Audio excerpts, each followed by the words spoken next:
سلام عليكم. واليوم راح تكون تغطيتنا في شارع النيل الأبيض المهندسين لمطعم كبابجي الأزهر فرحات، يعني الأكل المصري الشعبي على أصول الحمام المحشي والكفتة وشوربة الحمام وكباب وريش، يعني الأكل اللي ما تقدر تقاومه ولا أقدر أقاوم. عزيز المشاهد، أتمنى لك مشاهدة ممتعة.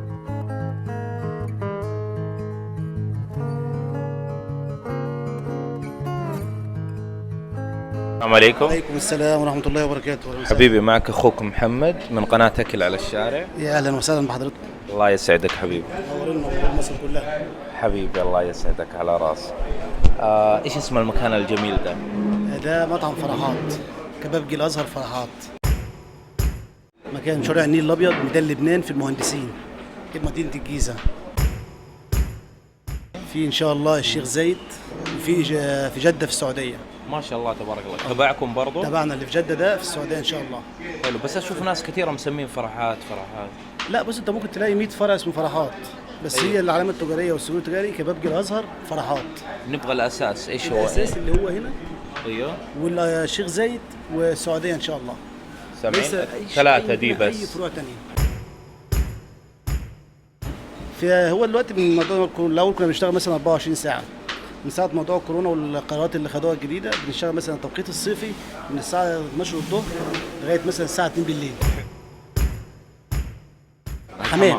حلو. فرحات أساسا حمام، تنزل مصر من أي مكان في الدنيا كلها فرحات حمام. ممتاز. بس ده نمبر 1. حمام محشي، حمام مشوي. يجي بقى مشويات، الطواجن، الفراخ، السجق، النيفة، الموزة، الأوزي، كل ده يجي نمبر 2 بعد الحمام المحشي. حلو، نجرب إن شاء الله أكلكم وندي هتنزل رأينا. أي مكان في مصر، بص أي دولة في العالم، في الدول الخليج كله، قول فرحات بس. الله يسعدك. قول فرحات، هتبص يقول لك يوصف لك المكان. أنت لو بصيت حواليك كده هتلاقي مثلا إيه؟ الخليج كله كله عندكم خليج. هنا. ما شاء الله تبارك يعني الله. 99% خليج، بيجوا والله من المطار على هنا. ما شاء الله. يجوا بالشنط كده، يسيبوا يركنوا الشنط تحت في العربية ويطلعوا عشان ياكلوا حمام. وهكذا هم مسافرين يجيبوا العربية يركنوا الشنط تحت ياكلوا ويطلعوا على المطار. ممتاز. شكله قبل ما اطلع المطار حروح له. حبيبي شرفت. يعطيك العافيه حبيبي.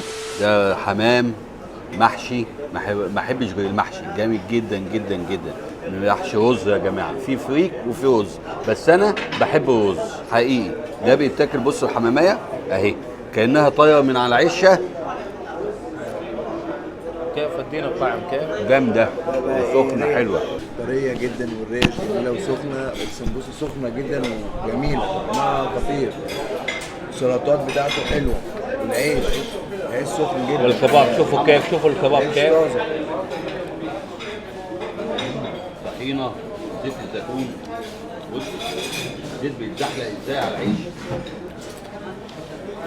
حاجه لا يعلى عليها بقى. حقيقي انا مستمتع. شوفوا كيف. شوفوا الريش كيف. ده اهم حاجه، اهم من الشغل ضبط الشغل. اهم من الاكل طعم الاكل. طبعا. لا والسمبوسه جميله جدا، وطعمها خطر بامانه. حمص لا كده. يعلى عليها. اللي يجيب لي جلطه، ما حد هيجيب لي جلطه غير ده.